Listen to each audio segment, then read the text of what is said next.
కూర్చున్నా.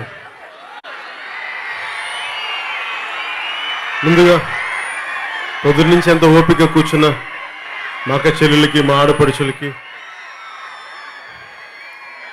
పొద్దు నుంచి ఎంతో సహనంతో కదలకుండా కూర్చొని మామూలుగా ఉద్వేగంతో ఊగిపోయే నా గుండె చెప్పలేని జన సైనికులు ఈ రోజున చాలా బలంగా, స్థిరంగా రైతు సౌభాగ్య దీక్షకి మీరు త్రికరణ శుద్ధిగా మీరు మౌనంగా కదలకుండా కూర్చొని ఇచ్చిన మద్దతుకి మనస్ఫూర్తిగా కన్నీళ్లు పెడుతున్న రైతుల తరపున మీ అందరికీ మనస్ఫూర్తిగా నా ధన్యవాదాలు తెలుపుకుంటున్నా. చాలా తక్కువ వ్యవధిలో 2.5 రోజుల వ్యవధిలో మళ్ళీ ఒక రైతులకు సంఘీభావం తెలపడానికి ఒక దీక్ష చేస్తాను నేను కాకినాడలో అంటే దాన్ని వెంటనే ముందుకు తీసుకెళ్ళిన మా నాయకులు, జనసేన పార్టీ నాయకులు శ్రీ పంతం నానాజీ గారికి మనస్ఫూర్తిగా నా కృతజ్ఞతలు తెలియజేసుకుంటాను. అలాగే పిఎస్సి మెంబర్లైన ప్రతి ఒక్కరికి, లీలాకృష్ణ గారికి, కోనసీమ నుంచి వచ్చిన మా రాజాబాబు గారికి, మా అన్నయ్య నాగబాబు గారికి, యువ నాయకులైన ప్రతి ఒక్కరికి పేరు పేరున అందరికీ హృదయపూర్వక ధన్యవాదాలు. ముఖ్యంగా వేదిక పైన ఉన్న మా మహిళా నాయకురాలందరికీ, మా సోదరులందరికీ, మా ఆడపడుచులందరికీ పేరు పేరున ధన్యవాదాలు తెలుపుకుంటా ఉన్నాం. ఈరోజు నేను మీ ముందు ఉంది, ఇక నాకు ఎలక్షన్స్ లేవు, ఓట్లు అడిగే సమయం కాదు ఇది. అసలు జనసేన పార్టీ పెట్టడానికి కూడా ఓట్ల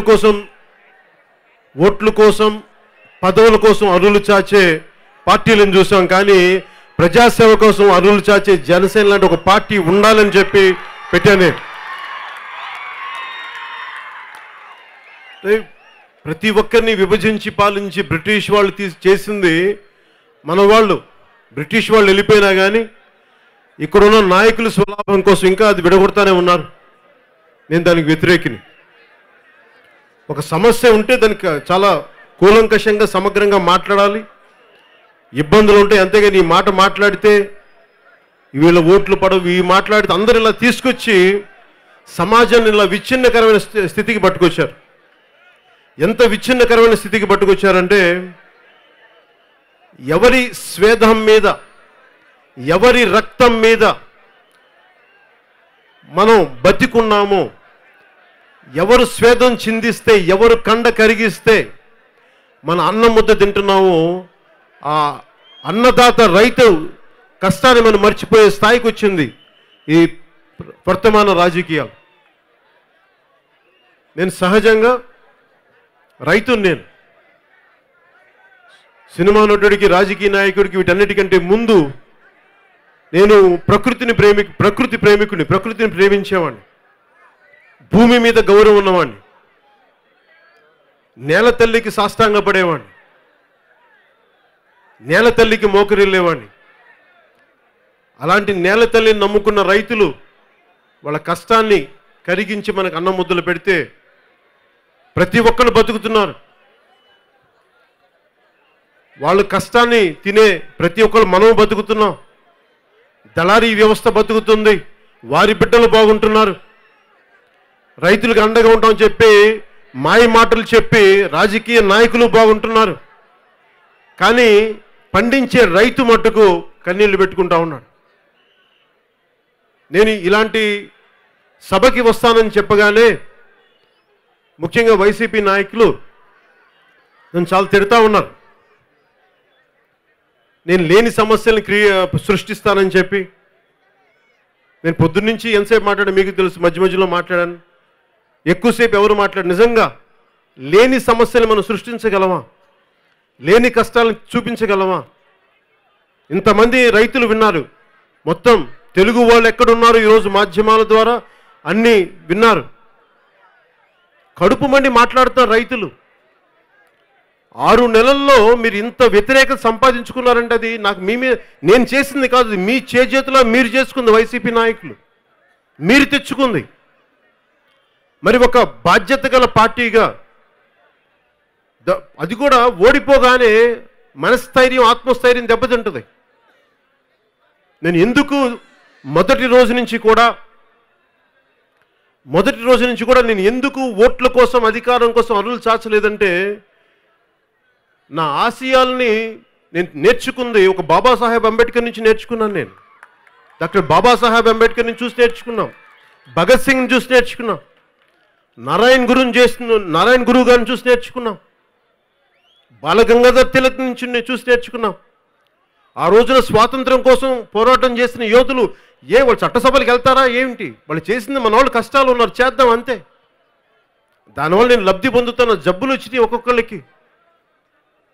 వీర్ సావర్కర్ లాంటి ఒక మహానుభావుని మనకి బ్రిటిష్ వాళ్ళు కొడితే మండాలే జైల్లో ఆ జబ్బుగా వచ్చి చనిపోయారు. దేనికోసం ఇలాంటి మహాత్ములంతా త్యాగం చేశారు అంటే, మన ప్రజలు సఫర్ అవుతున్నారు, మన ప్రజలు కష్టాలు పాలవుతున్నారు, వాళ్ళకి అండగా ఉందామని నేను ఇలా ఆలోచించి వీళ్ళ స్ఫూర్తిని తీసుకొని చంద్రశేఖర్ ఆజాద్ని కానీ నిస్వార్థంగా చేద్దాం.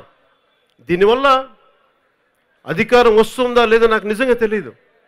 నేను అలా ఆలోచించే వ్యక్తిని కాదు. ఇదే గోదావరి జిల్లాలో, పక్క గోదావరి జిల్లా అయిన పశ్చిమ గోదావరి జిల్లాలో మొగల్తూరులో మాకు చిన్న కమతా ఉండేది. ఎన్ని ఎకరాలు? ఒక 8 ఎకరాల కమతా ఉండేది.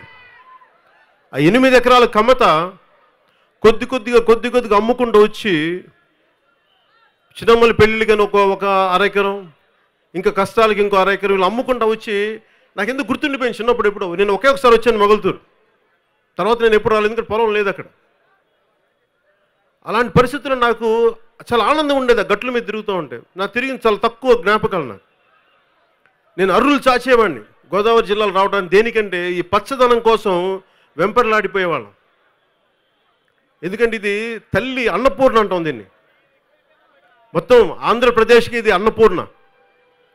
రాష్ట్ర విభజన సమయంలో కూడా చాలామంది నాయకులు నాతో అన్నది, మీ గోదావరి జిల్లాలో ఉన్నాయి పచ్చటి నదులు పారుతుంటాయి, కాలువలు పారుతుంటాయి, మీకేముంది, మాకు ఎండిపోయినాయి అంటే నేను వాళ్ళకి చెప్పాను, మీరు ఒకసారి వెళ్ళి మా ప్రకాశం జిల్లా చూడండి, మా అనంతపురం చూడండి, మా రాయలసీమ చూడండి, అప్పుడు తెలుస్తుంది మీకు కేవలం గోదావరి జిల్లాలే. అంటే గోదావరి జిల్లాలు ఏమైపోయినాయి అంటే దృష్టి కొట్టేసింది గోదావరి జిల్లాలకి. పచ్చగా ఉంటాయి అందరూ దృష్టి పడి ఈ రోజున గోదావరి జిల్లా రైతులు కన్నీరు పెడుతున్నారు, హృదయ వేదన పెడుతున్నారు. ఈ దృష్టికి నాకు నిజంగా చాలా ఆవేదన ఉంది. ఈ రోజున నేను కోరుకుంటుంది కూడా రైతులకు నేను ఎలా నిలబడగలను. ఎందుకు నాకు రైతు గురించి ఎందుకు చెప్పానంటే, కష్టం ఎందుకు నేను వాళ్ళ కష్టం తెలుసుకోగలనంటే, నేను సూట్ కేస్ కంపెనీలు పెట్టలేదు, నాకు సూట్ కేస్ కంపెనీ కష్టాలు తెలియడానికి. సిమెంట్ ఫ్యాక్టరీలు పెట్టలేదు, నాకు సిమెంట్ ఫ్యాక్టరీ కష్టాలు తెలియడానికి.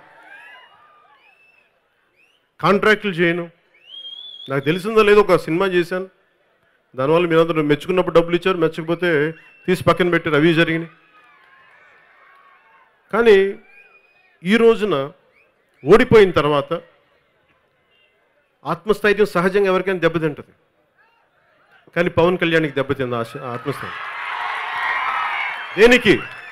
నేనేమి ఆశించే రాలా. నేను ఆశించిందల్లా ఒక కవి ఎక్కడో ఒక మాట మాట్లాడితే, యువతరానికి ఏ సంపద విడిచిపెట్టాం, యుద్ధము రక్తము కన్నీరు తప్ప, గాయాలు బాధలు వేదనలు తప్ప, కలలు తప్ప, పిరికితనం మోసం తప్ప. అంటే ఎవరు యువతరానికి సంపద విడిచిపెట్టారు? అలాగే రైతు గురించి మాట్లాడుతాం. మొన్న మండపేటలో కూడా చెప్పాను, రైతు కష్టాలని చూస్తే, అంటే రైతుకు సంబంధించి ఒక మాట మాట్లాడుతూ, కాళ్ళు వ్రేళ్ళై నడిచే చెట్టు మనిషిగా చెట్టుగా ఉండుంటే కనీసం ఏడాదికి ఒక వసంతం అన్నా దక్కేది. కానీ మనిషినై నేను అన్ని వసంతాలు కోల్పోయానని. ఈ రోజున రైతు కష్టాలు చూస్తూ ఉంటే 365 రోజులు సెలవులు ఉంటాయి అందరికీ. విద్యార్థులకి సెలవులు ఉంటాయి, మన జగన్ రెడ్డి గారికి సెలవులు ఉంటాయి శనివారం ఆదివారం.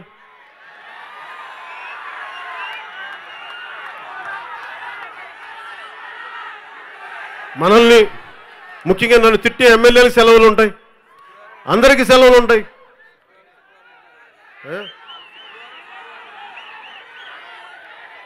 ఎందుకులే మళ్ళీ బాధపడతారబ్బా మాట మాట్లాడారు. కానీ రైతుకి సెలవు లేదు. ఒకసారి పురుగు తినేస్తుందా, అది వేసిన తర్వాత సరిగ్గా వచ్చిందా లేదా, మళ్ళీ వేసిన తర్వాత వర్షాలు తొలకరి వాన పడిందా లేదా, రోజు చూసుకోవాలి. మన పసిబిడ్డలా కాపాడాలి. వచ్చిన తర్వాత మళ్ళీ దాన్ని పంట కోసి మళ్ళీ లాభసాటి కాదు, కనీసం గిట్టుబాటు ధర వచ్చే వరకు గుండె లబలబలాడుతూ ఉంటుంది. మళ్ళీ దీంట్లో పెట్టుబడుల కోసం ఎవరో షావుకారులు వస్తారు, దళారీలు ఉంటారు. ఇలాంటి వ్యవస్థ మధ్యలో రైతు బతకాలి అంటే, మనుగడ సాగించాలంటే చాలా కష్టమైంది. అలాంటి రైతు కష్టం నాకు ఎలా తెలుసని మీకు అందరికీ అనుమానం రావచ్చు. నేను చాలా చిన్న మడిలో వ్యవసాయం చేసిన వాడిని. కూర్చోమ్మా, కూర్చో. నువ్వు ఒకటికైనా ఆవేశం మాకు లేదా? కడుపు మడితేనే మాట్లాడుతున్నావు. కూర్చో, ఎక్కువ చేయకు, చాలు, ఎక్కువ చేయదు, తగ్గించు. ఎందుకంటే నేను చిన్న మడిలో వరి నాట్లు నాటిన వాడిని. ఎంత కష్టం ఒక రైతుకి. అవన్నీ కోసిన తర్వాత మళ్ళీ పంటను జాగ్రత్త పెట్టుకోవటం. నిజంగా అలాంటి రైతు కష్టం చూసి నేను కోరుకోలేదు రోడ్ల మీదకి రావాలని. నేను ప్రతిసారి చెప్పాను, ఒక సంవత్సరం పై వరకు నాకు నిజంగా పని ఉండదు అనుకున్నాను. ఎంతసేపు మన జనసేన నిర్మాణ వ్యవస్థలో పని చేసుకుంటూ వెళ్ళిపోవచ్చు తప్ప నాకు రోడ్ల మీదకి వచ్చే పని ఉండదని అనుకున్నాను. కానీ వీళ్ళు చేసింది వచ్చిన నెల రోజుల నుంచే 10 రోజుల్లో కూల్చివేతలు మొదలుపెట్టారు. శుభమాని ఎవడైనా చూస్తే మనకి ఏరువాక పండుగ ఎందుకు చేస్తాం? తల్లి భూమాతని అనుగ్రహించని కోరుకుంటాం, ఏదో శుభంతో ప్రారంభిస్తాం. కానీ ఈ వైసీపీ మొత్తం వాళ్ళకి కూల్చివేతలతో ప్రారంభించింది. నాకు అర్థం కాదు. ఏదైతే మీరు విత్తనం నాటుతారో అదే మీకు తిరిగి వస్తుంది. మీరు కూల్చివేతలతో మొదలుపెట్టారు, ఈ రోజున అందరినీ కూల్చేస్తున్నారు. ఆ రోజున ఆ సభను, అదేదో సభా వేదిక అంట, దాన్ని కూల్చేశారు. ఆ తర్వాత 35 లక్షల భవన నిర్మాణకాల జీవితాలని ఛిద్రం చేసి కూల్చేశారు. ఈ రోజున రైతుల్ని కూల్చేస్తున్నారు. ఇంతమందిని కూల్చేసిన మీకు కూలిపోరని మీరు ఎందుకు అనుకుంటున్నారు? ఖచ్చితంగా కూలిపోతారు. అనిపించచ్చు మీకు, ఈ రోజున అనిపించవచ్చు వీళ్ళకి మాకేం అవ్వదని. ఈ దేశం ఎంతమందిని చూస్తుంది? ఈ సనాతన దేశం ఎంతమంది పాదుషాలు వచ్చారు, ఎంతమంది రాజులు వచ్చారు, చక్రవర్తులు వచ్చారు, బ్రిటిష్ వాళ్ళు వచ్చారు, ఎంతమందిని చూడలేదు? ఎంతమంది కాలగర్భంలో కలిసిపోలేదు? మీరెంత? మీ 150 మంది ఎంత? నేను ఏ రోజన్నా సరే మిమ్మల్ని వ్యక్తిగతంగా ఒక మాట అనను. ఇందాక నేను వారిస్తూ ఉన్నాను మా యువ నాయకుల్ని. మొన్నటికి మన అనంతపురంలో కూడా ఒక బోయ కులానికి చెందిన, అక్కడ జనసేన తరపున పోటీ చేసిన రాప్తాడు నియోజకవర్గానికి చెందిన ఒక బోయ కులానికి, బీసీ కులానికి చెందిన యువకుడు కడుపు వేదంతో అన్నాడు. ఇందాక మీరు చూస్తే ప్రతి వైసీపీ నాయకులు గుండాల్లాగా మీరు మాట్లాడి బెదిరించేస్తే, సామాన్యులు, ఇక్కడ ఉన్న జన సైనికులు చాలా మామూలు మనుషులు, మధ్యతరగతి మనుషులు, దిగువ మధ్యతరగతి మనుషులు, వీళ్ళు రాజకీయాలతో నేపథ్యం లేదు. ఇలాంటి వాళ్ళని బెదరగొట్టేస్తే ఏం చేస్తాడు మనిషి? ఒక గదిలో ఒక పిల్లిని పెట్టి కొడతాను తిరగబడదా? అలాగే యువ నాయకులు కూడా నేను చెప్తాను, మీరు అంచుకున్నాము పడండి అంటాను. కానీ ఎంతకాలం పడతారు? ఒక మాట తూలుతారు గబుక్కునే. నేను అనేది ఎందుకు ఆ మాట అబ్బాయి అన్నాడు మీరు చూడాలి. వైసీపీ నాయకులు మీరు కూడా చూడాలి. ఈ రోజున రోడ్డు మీద ఇంతమంది రైతులు వచ్చారంటే వాళ్ళకి పవన్ కళ్యాణ్ మీద ఇష్టం కాదు, పవన్ కళ్యాణ్ సరదా కాదు, వాళ్ళు పవన్ కళ్యాణ్ యాక్టర్ గారు షేక్ హ్యాండ్ ఇవ్వడానికి, ఫోటోలు తీయించుకోవడానికి. వాళ్ళని అభిమానులు కాదు, వాళ్ళు భూమి తల్లిని నమ్ముకున్న రైతులు. వాళ్ళు పవన్ కళ్యాణ్ పక్కన కూర్చొని ఫోటోలు తీయించుకునే అవసరం వాళ్ళకి లేదు. అలాంటి అవసరం ఉందని కూడా నేను అనుకోను. కానీ వాళ్ళకి మా కడుపు మండి చెప్పుకునే వ్యక్తి ఒకటి కావాలి, అలాంటి పార్టీ ఒకటి కావాలి. మేము అలాంటి వ్యక్తులు, అలాంటి పార్టీ.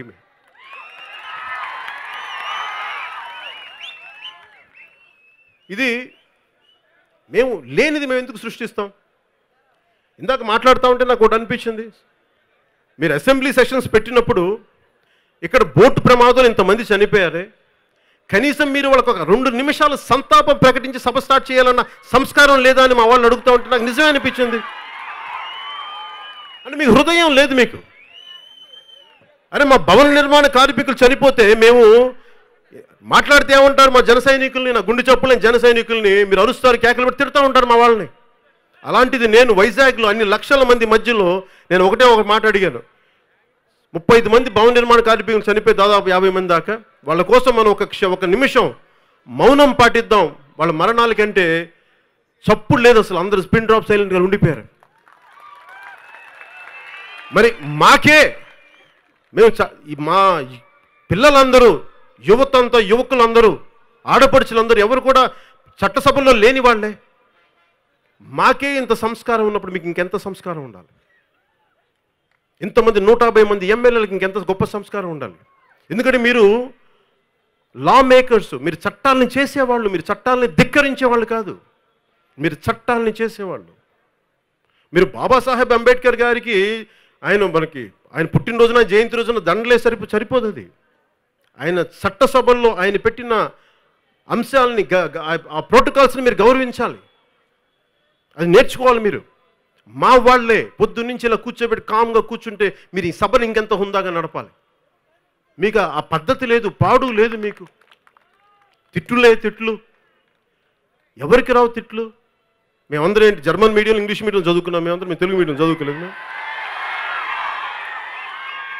ఇంకా జగన్ రెడ్డి గారు పబ్లిక్ స్కూల్లో చదువుకున్నాను, ఇంకా నేను వీధి బళ్ళు చదువుకున్నాను. ఇంకా నా భాష ఎలా ఉంటుంది మీకు తెలుసుగా. తిట్టే వాళ్ళు ఉన్నారు కదా చాలామంది, బ్రదర్స్ ఎవరు ఉన్నారు. ఆ బ్రదర్స్ కూడా వాళ్ళకేం తిట్లు మాకు రావా? అరే పద్ధతి కాదు కదా.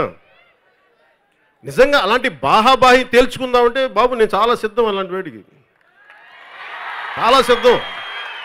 ఎందుకంటే నా ప్రాణాల మీద ఆశ లేనివాడు, ధర్మం మీద బలమైన నమ్మకం ఉన్నవాడు. మీరు అలాంటి గొడవలు పెట్టుకుంటానంటే ఎప్పుడు పెట్టుకుంటాను, అది కూడా ఎప్పుడంటే నాకు అన్నీ పూర్తి అయిపోవాలి, సామదాన భేదం మొత్తం పూర్తి అయిపోవాలి. నేను మాట్లాడతాను, ఓపిక పెడతాను, 100 కాదు 1000 సార్లు మా సహనాన్ని పరీక్షించుకుంటాం. మీరు తిడితే భరిస్తాం, మీరు చీకొట్టినా భరిస్తాం. కానీ ఒకరోజు మాది వస్తుంది, ఆ ఒక్కరోజు వచ్చిన మటుకు మీరందరూ భస్మీపట్నం అయిపోతారు. అది మటు గుర్తుపెట్టుకోండి. ఆ ఒక్కరోజు రాకూడదని మీరు ప్రార్థించాలి మీరంతా. ఎందుకంటే మా సహనం, జనసేన సహనం, జనసేన బలహీనత కాదు, మా బలం. అది సహనం మా బలం. కానీ సహనం చూసి దగ్గరికి వచ్చి ఇట్లా అంటే మార్షల్ ఆర్ట్స్లో ఒకటి ఉంటుంది. ఎక్కడ దాకా అంటే అక్కడ కూర్చొని అరుస్తున్నాడు భరించు, ఇక్కడ కూర్చొని అరుస్తున్నాడు విను భరించు, ఇక్కడికి వచ్చి చెవులో పెట్టి ఇలా అంటే ఏం చేయాలో మార్షల్ ఆర్ట్స్లో నాకు బాగా తెలిసినవాడు. ఎందుకని చెప్తున్నానంటే ఎవడు తక్కువ లేడు ఇక్కడ, ఎవడు మేము భయపడి వెనక్కి తగ్గే ప్రశ్నే లేదు. మీరు సోషల్ మీడియాలో ఏదైనా పెట్టుకోండి, మమ్మల్ని తిట్లు పెట్టండి, మీ ఇష్టం వచ్చిన బూతులు తిట్టుకోండి. కానీ మేము ఉంది ఇక్కడ రైతు కన్నీరు తురవడానికి వచ్చాం. రైతు కన్నీరు ఆగే వరకు మేము పోరాటం చేస్తాం. ఈ లోపల మేము తిట్లు తింటాం, మా రైతుల కోసం తింటాం, మా రైతుల కుటుంబాల కోసం తింటాం, మా రైతుల ఆడపడుచుల కోసం మేము భరిస్తాం మీ తిట్లు. కానీ మాదన్న రోజున వచ్చిన రోజున 150 మంది వైసీపీ ఎమ్మెల్యేలు చెప్తాను, నేను మర్చిపోను. ఎందుకంటే మేము భరించిన వాళ్ళం, మాట పడ్డవాళ్ళం, గుండెలకు హత్తుకుపోతాయి, దానికి పర్యవసనాలు కూడా ఉంటాయి. దయచేసి మీరు కూడా నిగ్రహం పాటించండి. నేను నిగ్రహం పాటిస్తున్నాను. ఇప్పుడే చూశారు మా వాడిని మాటలు ఉపసంహరించుకోమన్నాను, మీరు కూడా అదే చేయండి. మేము అడుగుతాం కొన్ని ప్రశ్నలు. ఇంగ్లీష్ మాధ్యమం ఉంది, ఇంగ్లీష్ మాధ్యమం మేమేమంటున్నాం, తెలుగు మాధ్యమం కూడా పెట్టండి అంటున్నాం, ఆప్షన్ ఇవ్వండి అంటున్నాం. దానికి మీరు కూర్చోబెట్టి పవన్ కళ్యాణ్కి ఇంగ్లీష్ ఇష్టం లేదంటే, వాళ్ళ పిల్లలు ఇలా మాట్లాడుతున్నా అంటే, ఇంట్లో చదువుకున్న కుటుంబాలన్నింటిలో ఇంగ్లీష్లో మాట్లాడుకుంటారు. వాళ్ళ తల్లిదండ్రులుగా వాతావరణం ఉంటుంది కదా, వాళ్ళు మాట్లాడి చెల్లిపోదు. ఇంట్లో ఇప్పుడు మా ఇంట్లో మా అమ్మ నాన్న ఇంగ్లీష్ మాట్లాడుతున్నారు, నాకు ఇంగ్లీష్ రాదు. మేము ఇంటర్ ఎందుకు ఫెయిల్ అవుతాం? ఇంగ్లీష్ సరిగ్గా రాకే కదా.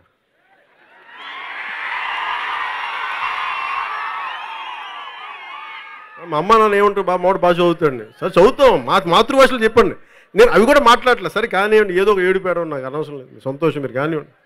మీరు ఇంగ్లీష్ మీడియం పెట్టుకోనివ్వండి. అది కూడా ఎందుకు మాట్లాడుతుంటే మేము ముఖ్య అంశంకి వెళ్ళబోయే ముందు ఇందాక నుంచి అదే అడుగుతున్నారు కాబట్టి మీరు ఇంగ్లీష్ మాధ్యమం పెట్టుకోండి, సంతోషం. కానీ తెలుగు భాష గురించి మేము ప్రభుత్వాలని అడగాల్సింది ఎంతో అడుగుతాం. కానీ మేము మటుకు మన నుడి మన నది అనే కార్యక్రమం కోసం మేము తెలుగు భాషని, మా మాతృభాషని ఎలా పరిరక్షించుకోవాలో, మా సంస్కృతిని ఎలా పరిరక్షించుకోవాలో, మా తెలుగు సంస్కృతిని ఎలా పరిరక్షించుకోవాలో మా బాగా తెలుసు. మాకు ఇందాక మండపేటకు పోయినప్పుడు చాలా నాకు ఆవేదన కలిగించిన అంశాలు ఏంటంటే, మనం ఒక రైతు కష్టపడి అప్పులు సొప్పులు చేసి ఏదో తీసుకుంటే, ఒక వడ్డీలు తీసుకొని వేసి రైతు చేసి పంట చేతికి వచ్చిన తర్వాత మొట్టమొదటిగా వాళ్ళు చెప్పింది ఏంటంటే, ఎందుకు అసలు మీ సమస్య ఎక్కడి నుంచి ప్రారంభమైందంటే, వాళ్ళు చెప్పింది మా అప్పులన్నీ చెప్పారు. తర్వాత వాళ్ళు చెప్పింది ఏంటంటే, మా పంట వచ్చిన పంట ఆరేసుకోవడానికి మా కళ్ళాలు లేవని. అవి సిమెంట్ వేసిన కళ్ళాలు ఉండాలి. ఈ రోజున అలాంటి కళ్ళాలు తయారు చేయకపోగా వీళ్ళు ఏం చేస్తున్నారంటే, ఈ అనపర్తిలోనే ఎక్కడో ఇందాక మాట్లాడుతూ ఉన్నారు,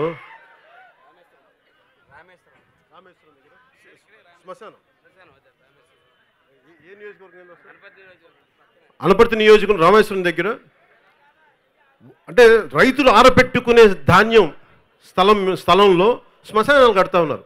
ఆల్రెడీ 3 శ్మశానాలు ఉంటే ఇంకో శ్మశానం. ఇది అంటే మనకు ఉన్న కళ్ళాలని మనకు మన పొలాల పంటను ఆరబెట్టుకునే కళ్ళాలని డెవలప్ చేయరు, ఉన్న కళ్ళాలను కూడా వీళ్ళు ఇలా చేసేస్తూ ఉన్నారు. ఇవన్నీ చాలా బాధ కలిగించేవి. అలాగే నేను ధాన్యం ఒక రైతుగా ఉన్నప్పుడు ధాన్యం అంటే మనకు అర్థమయ్యేలా చెప్తా ఉన్నాను. రైతులకు ఇవన్నీ చెప్పుకుని కాదు, మన ప్రజలకు ఎక్కువ మంది, కోట్లాది మంది ప్రజలకు అర్థం కావాలి కాబట్టి నేను వాళ్ళకి అర్థమయ్యే భాషలో మాట్లాడుతున్నాను. ఒకటి, ధాన్యాన్ని ఆరబోసుకునే ఒక కాంక్రీట్ వేసిన ఒక చదరమైన స్థలం ఉండాలి. తర్వాత వాటిని తీసుకెళ్ళడానికి దాని నుంచి ఎవరు కొనుక్కుంటారు? ధాన్యం సేకరణ కేంద్రాలు ఉంటాయి, అది ప్రభుత్వం చేసే పని. మిల్లులను రైస్ మిల్లులు చేసే పని కాదు. ధాన్యం సేకరణ కేంద్రాలు మన దారిలో మన మండపేటకు పోతా ఉంటే మధ్యలో మన బండి ఆపారు. ఎందుకు ఆపారని చూస్తే అక్కడైతే వైసీపీ రంగులు ఉన్న ఆఫీస్ ఉంది. అక్కడ నేను అనుకున్నా వైసీపీ ఆఫీస్ ఏమో పంచాయతీ ఆఫీసులు వేస్తాను, అదని కాదండి. అది ధాన్యం సేకరణ కేంద్రానికి కూడా అది మొత్తం మూల పెట్టేస్తే ఇందులో తాళం కప్పేస్తుంది, దానికి కూర్చోబెట్టి వైసీపీ రంగులు వేస్తున్నాయి. అంటే అక్కడ ఎవరు లేరు. అక్కడ అంటే ఆదివారం కూడా పని చేయాల్సింది తాళం వేసి కూర్చున్నారు. ఎందుకంటే వాళ్ళకి ధాన్యం సేకరణ కేంద్రం వాళ్ళకి పని లేదు. అలాగే వీళ్ళు వెళ్ళి ఏం చేస్తారు, రైస్ మిల్లర్ల దగ్గరికి పోతా ఉన్నారు. రైస్ మిల్లర్ల దగ్గరికి వెళ్తే ఈ రోజున ఇప్పుడు మీరు అడగని ఇంతమంది రైతులు ఉన్నారు. దాదాపు మన 2 జిల్లాల నుంచే, దాదాపు మన ఆంధ్రప్రదేశ్ నుంచే ఒక 50 లక్షలు, ఒక 44 లక్షల మెట్రిక్ టన్నులు మన ఆంధ్రప్రదేశ్లోనే చేస్తే దాంట్లో 42% మన 2 జిల్లాల నుంచే వస్తుంది. అంతే కదా, 51%, 51%. మరి ఇలాంటి వచ్చిన చోట వీళ్ళకి ధాన్య సేకరణ కేంద్రాలు లేవు. మిల్లర్ దగ్గరికి పోతా ఉన్నాయి ఇవి. ఈ రోజున అడిగితే రైతుల్ని మీ ధాన్యం ఎక్కడుంది అంటే మేము ధాన్యం ఇచ్చేసామంటారు. ఆ పాత ఏదో మన తమిళ సినిమా చూసామండి, 2 అరటిపండ్లు ఇస్తే అరటిపండు ఎక్కడ, ఇదే అరటిపండు తిప్పుతూ ఉంటాడు కదా. అట్లాగా ఈరోజు ధాన్యం ఎక్కడుందని వైసీపీ ప్రభుత్వాన్ని అడిగితే మా దగ్గర లేదంటారు. రైతుల దగ్గర అడిగితే మా దగ్గర, మరి ఎవరి దగ్గర, మిల్లర్ దగ్గరికి వెళ్తే మిల్లర్ దగ్గర అంటే మా దగ్గర లేదు. మరి ఎవరి దగ్గర తెలియదు. అంటే వీళ్ళు ఎంత మాయాజాలం ఉందంటే, అంటే మీరు ఉంది అని చెప్తే మనం వీళ్ళకి డబ్బులు కట్టాల్సి వస్తాయి. అంటే మనం కనీసం జగన్ రెడ్డి గారు ఆయన ఇంటిని రిపేర్ చేయించుకుంటే 9 కోట్లు ఎంత బిల్లు పెట్టారు, రసీదు పెట్టారు.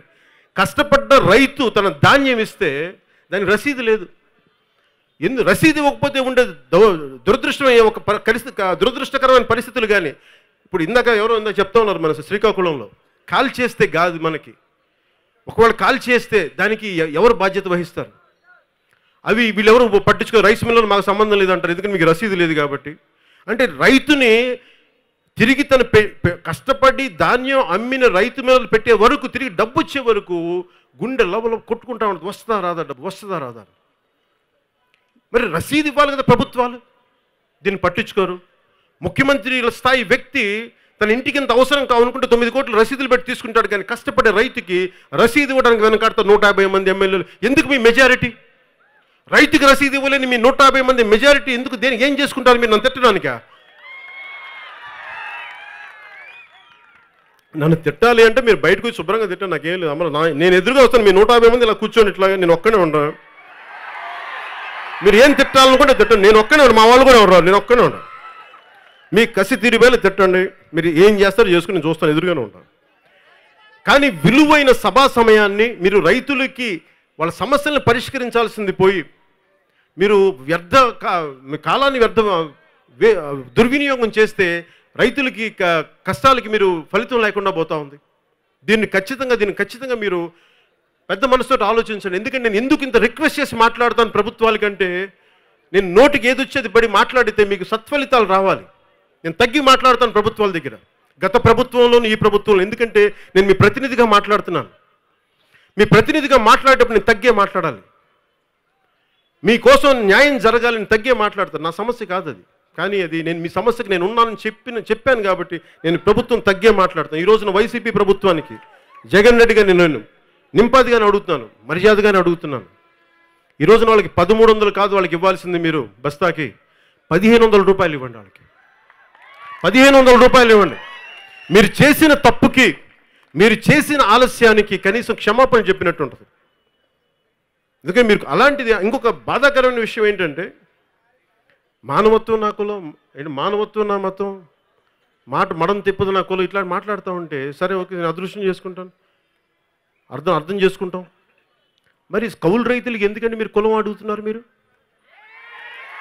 కౌలు రైతులకి ఎందుకు కులం అడుగుతున్నారు? మీరు సామాజిక వర్గం అంటే మనుషులు మీకు అన్నం తినేటప్పుడు మీకు గుర్తొస్తుందా?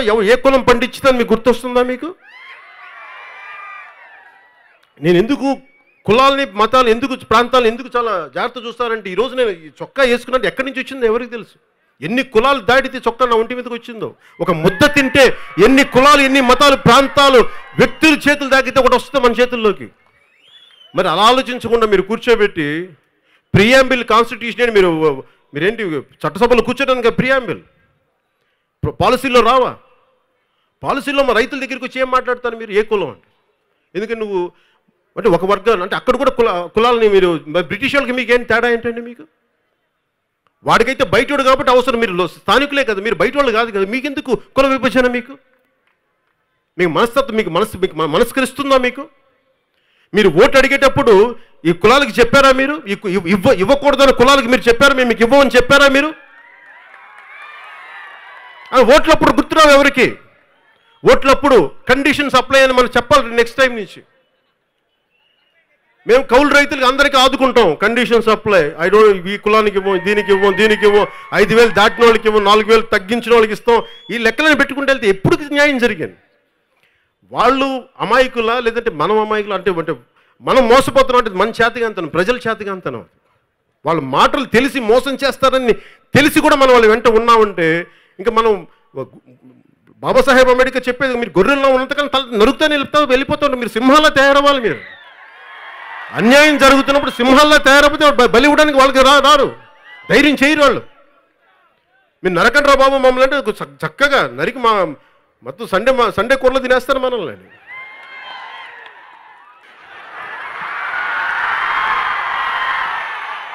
ఉల్లిపాయ గురించి మాట్లాడతాలే, వాళ్ళు పడి ఏడుస్తున్నారా బాబు వాళ్ళు. నేను ఉల్లిపాయ అనగానే వాళ్ళకి కూర్చోబెట్టి దాని మీద రాజకీయాలు చేస్తున్నాం అంటారు. ఇప్పుడు మంది భారతదేశంలో ఎక్కువ మంది నేనేం తింటాను సమ్మర్లో, బాగా వేసవికాలంలో ఏం తింటాం? ఓ పెరుగన్నం కొంచెం ఉల్లిగడ్డ నంచుకొని తింటాం. అది ఏం చేస్తాం? మన వ్యవసాయ కుటుంబాలు కాబట్టి అది 2 ఉల్లిగడ్డలు నరికి అది 4 ముక్కలు కోసి రాత్రి పెరుగులు తోడేసి పొద్దున్నే తింటాం. అంటే ఉల్లిగడ్డ అనేది ఒక సాధారణంగా అత్యంత అసలు బీద అంటే అన్నం లేని వాళ్ళు కూడా ₹1 సంపాదించుకోలేని కూడా తినే తిండి ఉల్లిగడ్డ. అది అలాంటి ఉల్లిగడ్డను కూడా దొరకనీయకుండా ఈ రోజున ఇందాక చూస్తూ ఉంటే నాకు చాలా ఆశ్చర్యం వేసింది. నేను నమ్మలా, ఇందాక పంపించారు. శ్రీకాకుళం ఆముదాల వలసలో ఉల్లిగడ్డలో తొక్కిసలాట జరిగిందంట.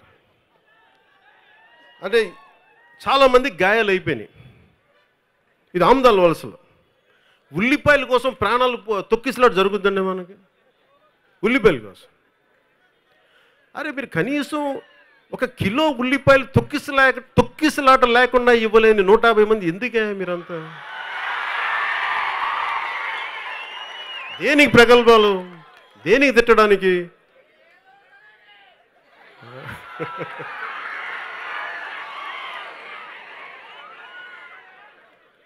అలాగే రైతు గురించి కనుక్కుంటా ఉంటే రైతు కష్టాలు ఎలా ఉన్నాయి? ఇందాక నేను జాతీయ ఉపాధి హామీ పథకం గురించి అడుగుతా ఉన్నా. ఇది నేను ఎందుకు అన్నాను ఈ మాట అంటే, జాతీయ ఉపాధి హామీ పథకం చాలా ఉన్నతమైన ఆశయాలతో పెట్టింది. అది అంటే చాలామంది చనిపోతుంటే, కరువుకి వలసలు వెళ్ళిపోతుంటే ఇది ఎట్లా ఆపాలి అని చెప్పేసి గత ప్రభుత్వాలు కూర్చున్నప్పుడు కేంద్ర ప్రభుత్వాలు ప్రారంభించి ఉపాధి హామీ పథకం ఇస్తే మనుషులు చచ్చిపోకుండా ఉంటారు, వలస లేకుండా ఉంటారని చాలా గొప్ప హామీ పథకం అది. కానీ దానిని ఎలా చేశారంటే ఉపాధి హామీ పథకాన్ని ఈ రోజున రాజకీయ వ్యవస్థ అంతా, నీ కూలీలు రాస్తాను, నీకు డబ్బులు ఇస్తాను, కానీ మళ్ళీ దాంట్లో నాకు వాటా ఇవ్వు, నాకు వాళ్ళ ఐడి ఆధార్ కార్డుల దగ్గర అన్నీ వాళ్ళ దగ్గర ఉంటాయి, ఇచ్చేవాళ్ళ దగ్గర ఉంటాయి. వాళ్ళని ఎక్స్ప్లాయిట్ చేసి, అంటే వాళ్ళని దోపిడీ చేసి, జాతీయ ఉపాధి హామీ పథకం కింద కూలీలను కూడా దోపిడీ చేసి వాళ్ళకి సవ్యమైన డబ్బులు ఇవ్వకుండా పోయి ఇచ్చారు. డబ్బులు ఇవ్వగానే పక్కనే సారా షాప్ ఉంటుంది, బెల్ట్ షాప్ ఉంటుంది. ఈ డబ్బులు ఇలా ఇవ్వను, బెల్ట్ షాప్ రెండు ఒకటే. ఇక్కడ డబ్బులు ఇస్తాడు, మళ్ళీ బెల్ట్ షాప్కి వెళ్ళి డబ్బులు ఇవ్వగానే మళ్ళీ డబ్బులు ఇటు వచ్చేస్తాయి. ఇంటికి తీసుకెళ్ళేది 25 తీసుకెళ్తాడు పిల్లలకి. ఉపాధి హామీ పథకం నుంచి కూడా ఇలాంటి కష్టాలు ఉన్నాయి. ఇది నాకు స్వయంగా ఉపాధి హామీ పథకం సంబంధించిన కూలీలు చెప్పింది నాకు. పోనీ ఈ ఉపాధి హామీ పథకాన్ని చాలా రోజుల నుంచి అడుగుతుంది ఏంటంటే వ్యవసాయానికి అనుసంధానం చేయమని చాలా రోజులుగా అడుగుతూ ఉన్నారు.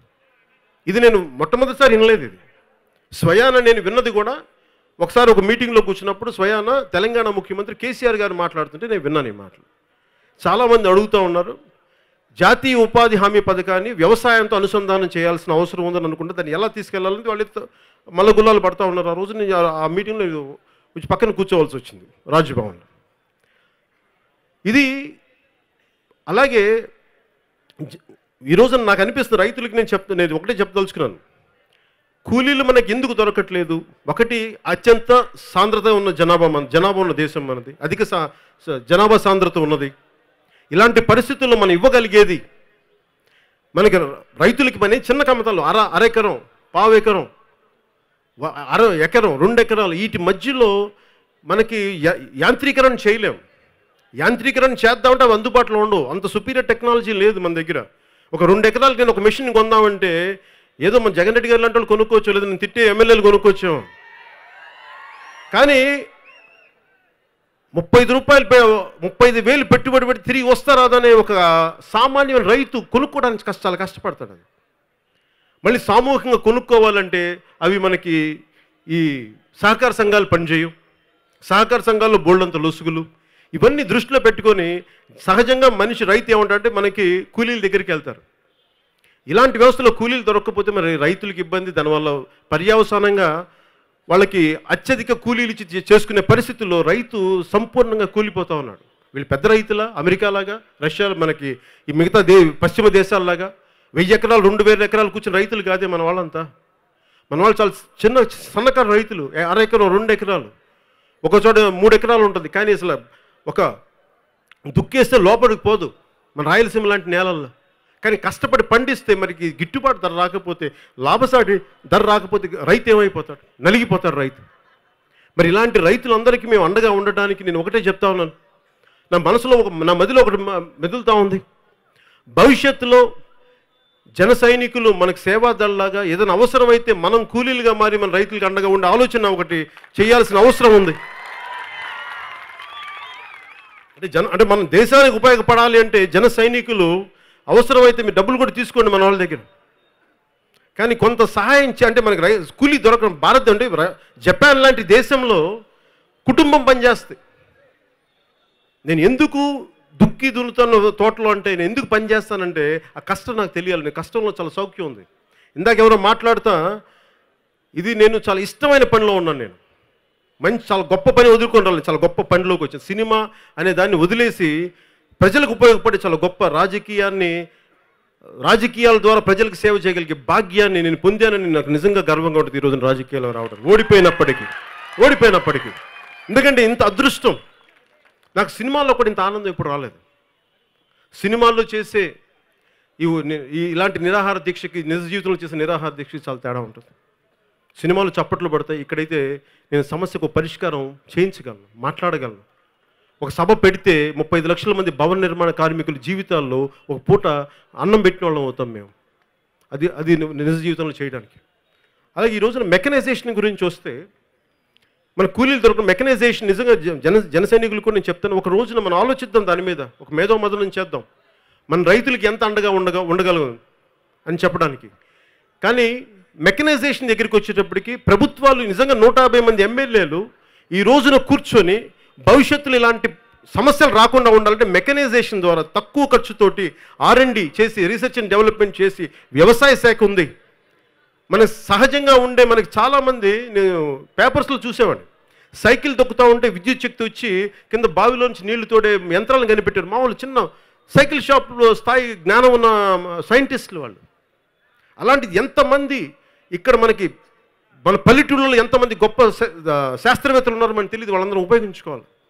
అలాంటి మనకు అనుకువగా ఉండే టెక్నాలజీని మనం తెప్పించగలం, రీసెర్చ్ అండ్ డెవలప్మెంట్ జరగాలి. 150 మంది కూర్చొని మనల్ని తిట్టడం, వెకిలి వేషాలు వేయడం, వెకిలి మాటలు మాట్లాడటం కంటే కూడా రైతులకు అత్యంత తక్కువగా చేయగలిగే అగ్రికల్చరల్ టెక్నాలజీ, వ్యవసాయ యాంత్రీకరణకి మనం ఏం చేయగలం ఆలోచిస్తే నిజంగా మీరు కూర్చున్న, మీరు తీసుకున్న డబ్బులకి మీరు సఫలీకృతం అయినటువంటి తప్ప, మీరు కూర్చోబెట్టి బూతులు తిడితే, మీరు అందరినీ కూర్చోబెట్టి తిట్టడానికి మీరు గొప్ప విలువైన కాలాన్ని మీరు చేస్తే మీరు ఎవరికి న్యాయం చేసినట్టు ఒకసారి మీరు కూడా ఆలోచించుకోండి.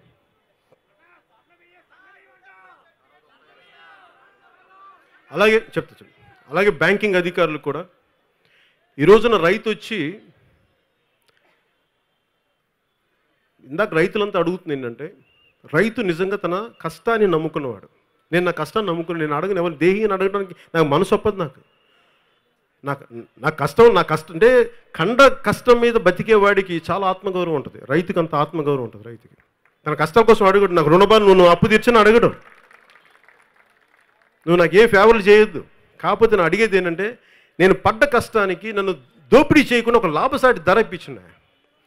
70 సంవత్సరాల భారతదేశం బ్రిటిష్ వాళ్ళ చెర నుంచి వచ్చిన తర్వాత కూడా ఇంకా మన రైతు కన్నీరు పెడుతున్నాడంటే అది బ్రిటిష్ వాళ్ళ తప్పు కాదు, ఇది మన వాళ్ళ తప్పు. ఇది నిజంగా మనం ఈ రోజున ఎంత గొప్పదంటే మన దేశం, ఎక్కడో బ్రిటిష్ వ్యక్తి సర్ ఆర్థర్ కాటన్ ఎక్కడి నుంచో వచ్చి ఇక్కడ ప్రజల కన్నీళ్లు చూసి, ఏసీ కార్లు లేవు ఆ రోజున, గుర్రపు మీద ప్రయాణం చేసి ఎక్కడో రోడ్డు మీద పెట్టి ఒక సద్దన్నం తిని అవి తింటూ మన రైతుల కోసం ఒక విదేశీయుడు అంత చేస్తే అతను మన గుండెల్లో పెట్టుకున్నామే. మనం ఈ రోజుకి అతను విగ్రహాలు కడతామే, ఆయన ఈ రోజుకి ఆయన ఒక దేవుడయ్యాడు మనకి సర్ ఆర్థర్ కాటన్.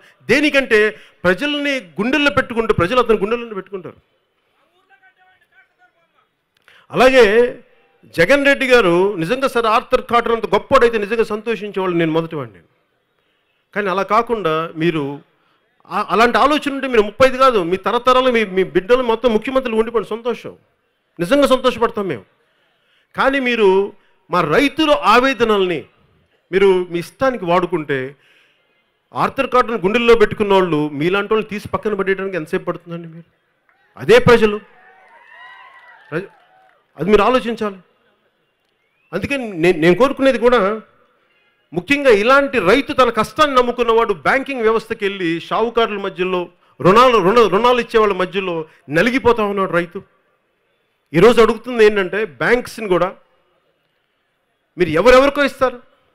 ఎంతమంది ఎంపీలు లేరు మన ఢిల్లీలో కూర్చొని బ్యాంకులకి ఎగ్గొట్టారు వాళ్ళని ఏం చేయరు. ఇక్కడ రైతు 10,000 రుణం తీసుకుంటే రైతుని పీడించేస్తారు ఇక్కడ వీళ్ళు. కానీ అక్కడ 1,000 కోట్లు దోపిడీ చేసి వెళ్ళిపోతే అక్కడికి వెళ్ళి చట్టసభలు కూర్చొని ఎవడు అడిగేవాళ్ళు లేడు. మరి కడుపు మండదా ఈ రోజున ఈ తరం యువతకి? ఈ రైతు కడుపు మండదా? అడుగుతారు ఖచ్చితంగా.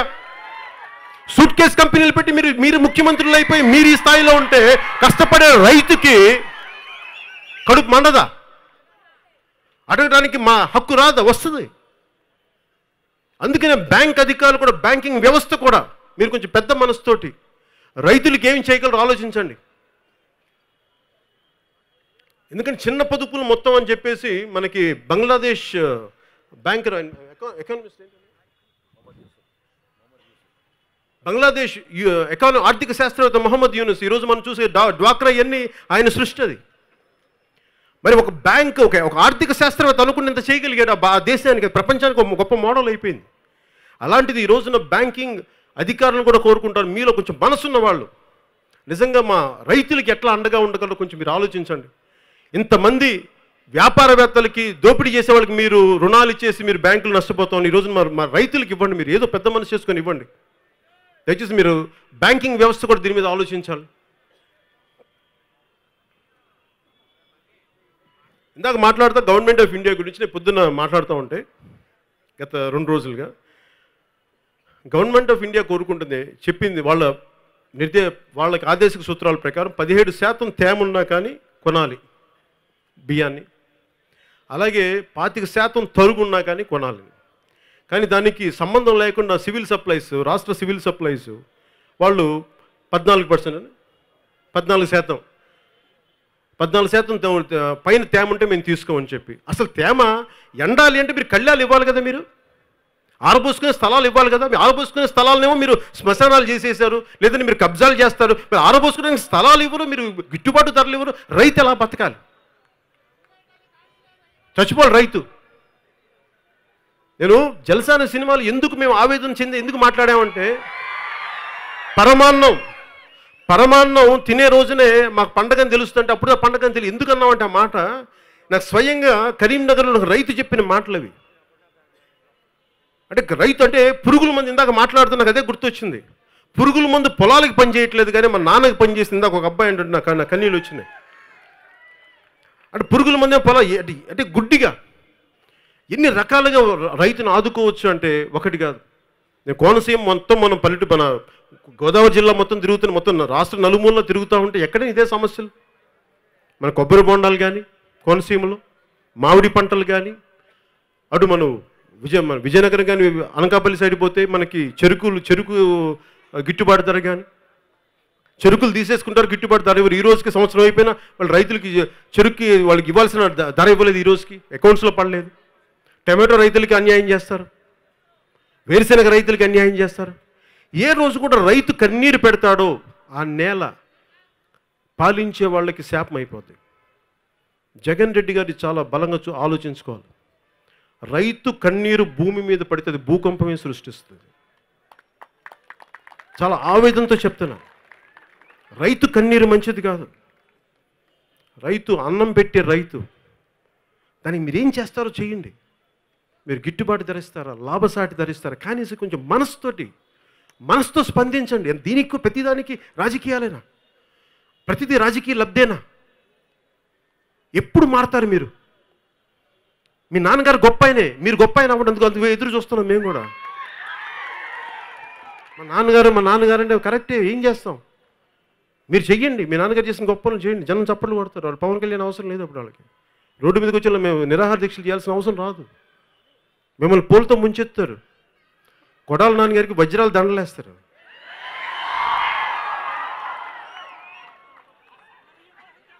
జనం మీరు నిజంగా గొప్ప వాళ్ళు అయితే సూట్ కేసులు ధాన్యాలు పంపిస్తారండి. మీకు సూట్ కేసులు ధాన్యాలు పంపిస్తారు మా వాళ్ళు.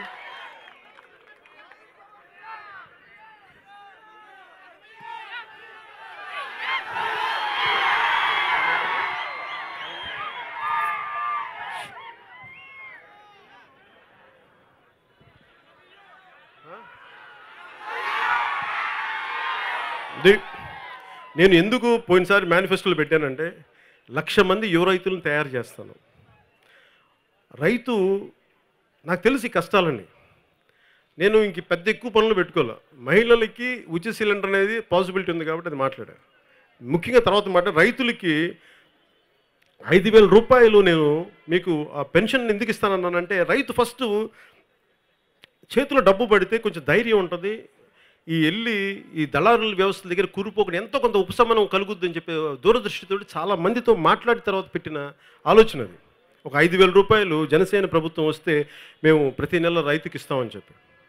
అలాగే మీకు 1,00,000 మంది యువ రైతులు ఎందుకు తయారు చేయాలంటే 2050కి మనకి అన్నం సరిపోదు, మనకి ఆహార అవసరాలు సరిపోవు. నీళ్లు, గోదావరి జిల్లాను ఎంత జాగ్రత్తగా పరిరక్షించుకోవాలి ఇప్పుడున్న యువతకి మీకు తెలుసో లేదో నాకు తెలియదు. కానీ నేను ఎందుకు ఇంత జాగ్రత్తగా మాట్లాడుతున్నానంటే మీ బిడ్డల భవిష్యత్తు కోసం నేను ఉన్నాను. ఎందుకంటే నీళ్ళకి, మీరు తాగే నీళ్ళకి ఇబ్బంది పడే రోజు వస్తుంది. అందరూ దృష్టి పడ్డ గోదావరి జిల్లాలు శాపాలు అయిపోతాయి. అంటే నీళ్ళకి మొత్తం ఉంటాయి, కానీ తాగడానికి ఉప్పు నీళ్ళే, లేదంటే కలుషితం అయిపోయే నీళ్లు, లేదంటే మనం కూర్చోబెట్టి ఆక్వాలతో ఉన్న నీళ్లు తాగడానికి పనికిరావు. అవి ధాన్యంలోకి వెళ్ళిపోతే ఆ నీళ్లు మళ్ళీ అవి తినొచ్చేది ధాన్యం, మంచి ధాన్యం రాదు. అంటే ఇంత దెబ్బలు తగులుతాయి. అందుకని దీన్ని భవిష్యత్తు తరాలకి చాలా పగడ్బందీగా ఆలోచించాలి. అందుకు నేను ఈ రోజున రైతులందరికీ నేను మాటిస్తున్నాను, మనకి ఆర్గానిక్ ఫార్మింగ్, సేంద్రియ వ్యవసాయంతో పాటు ఒక్క రోజులో మారలేము సేంద్రియ వ్యవసాయానికి. అలాగే ఉన్న పొలాన్ని ఆక్వాలను తీసేయలేం. కానీ అదే స్థాయిలో ఆదాయం పెంచుకున్న తర్వాత అంచెల వారికి ఎలా తీసుకోవాలి, ప్రకృతి సిద్ధమైన వ్యవసాయం ఎలా చేయాలి, ఇది చాలా కష్టమైన పని. కానీ దీనికి ఎక్కడో ఒక అడుగు అయితే, శ్రీకారం అయితే చుడతాం. మేము ఆ దిశగా అడుగులేస్తాం. ఈ రోజు నన్ను చాలామంది అడుగుతూ ఉన్నారు, జనసేనకి ఒక ట్రేడ్ యూనియన్ కావాలంటే. నాకు ట్రేడ్ యూనియన్ కంటే కూడా ఈరోజు నాకు అనిపించింది, రైతుల కోసం ఒక యూనియన్ పెడదామన్న ఒక ఆలోచన వస్తే నేను ఆప్ చేశాను. ఎందుకు ఆప్ చేసుకున్నానంటే, మళ్ళీ దానికి పార్టీ రంగు ఉండకూడదు. దానికి పార్టీ రంగు ఉంటే మళ్ళీ దాంట్లో విడదీసేస్తారు మనుషుల్ని. రైతులను విడతీయడం నాకు ఇష్టం లేదు. అందుకే నాకు ఆలోచన వచ్చి కూడా నాకు అలా కాదులే. దీనికి ఈ రోజున రైతులందరికీ నేను విన్నవించుకున్న, ఆంధ్రప్రదేశ్ రైతులందరికీ, మీరు సంఘటితం కండి. మీరు మీ సమస్యలు ఎందుకు పరిష్కారం కావో మా లాంటి వాళ్ళం ఉన్నాం మిమ్మల్ని బతికించుకోవడానికి. ఆ ప్రభుత్వాలు చంపేస్తుంటే మిమ్మల్ని బతికించుకోవడానికి మేమున్నాం, మా జన సైనికులు ఉన్నారు. దయచేసి మీరు ఆత్మస్థైర్యం కోల్పోకండి, మీకు అండగా ఉన్నాం మేము. మీ సమస్యలు మరింత ధాటిగా తీసుకెళ్తాం ముందుకి. అలాగే ఇవన్నీ తెలియజేస్తున్నాం. అలాగే క్రిమి సంహారక మందులు కానీ ఇవన్నీ ఎందుకు మాట్లాడుతున్నానంటే, ఎంత మందులు కొట్టినా ఆ క్రిమి ఇంకా బలోపేతం అవుతుంది, ఇంకా హయ్యర్ పెట్టుకుంటూ ఉండాలి. ఇది చాలా క్లిష్టమైన వ్యవస్థ ఇది. సో దీనికి చాలా కూలంకషంగా, చాలా లోతుగా విశ్లేషించి మాట్లాడాల్సింది. నేను ఈరోజు విరమించుకుంటున్నాను కాబట్టి ఈ దీక్ష, నా గుండెల్లో నుంచి ఈ దీక్ష నేను విరమించుకోవట్లేదు.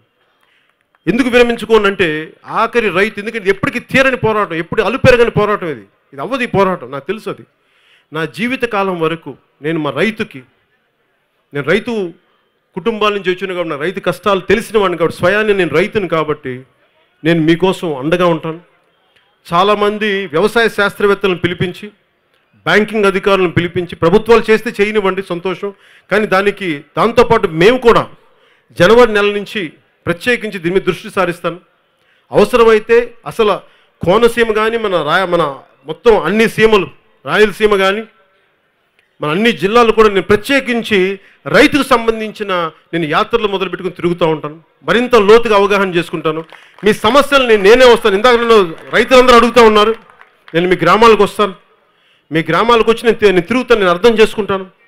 ఎలాంటి పాలసీలు చేస్తే మనకి మీరు అడగాల్సింది కూడా లాభసాటి ధర అడగాలి. కానీ ఇంకా మా గిట్టుబాటు ధర అనేది నేను కూడా విసిగిపోయాను ఆ మాటకి. మీరు బలంగా లాభసాటి ధర అడగడానికి మీరు ఉండాలి.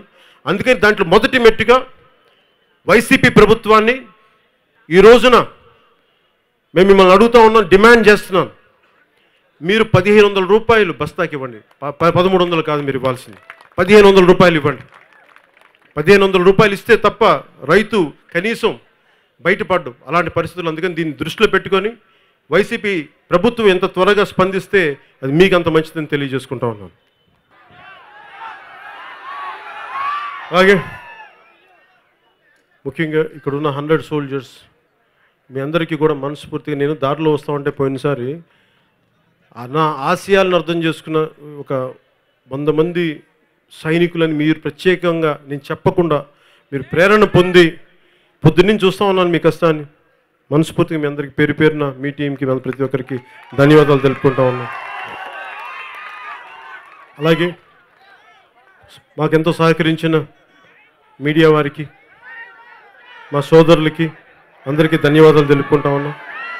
అలాగే పొద్దున్నుంచి సహకరించిన పోలీస్ డిపార్ట్మెంట్ కూడా మనస్ఫూర్తిగా మా కృతజ్ఞతలు తెలుపుకుంటా ఉన్నాం. పొద్దున్నుంచి నాతో పాటు కూర్చున్న మా రైతు బాంధవులందరికీ కూడా పేరు పేరున ధన్యవాదాలు తెలుపుకుంటా ఉన్నాం.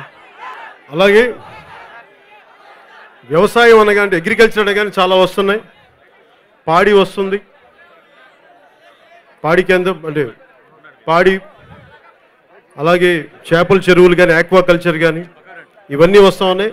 కానీ ఇది ప్రత్యేకించి ఈ రోజున మేము కేంద్రీకరించింది, దృష్టి సారించింది ముఖ్యంగా రైతులకు సంబంధించి కాబట్టి నేను ఇంకొక సందర్భంలో ప్రత్యేకించి దీని మీద మాట్లాడతాను తెలియజేసుకుంటూ సెలవు తీసుకున్నాను. జై హింద్.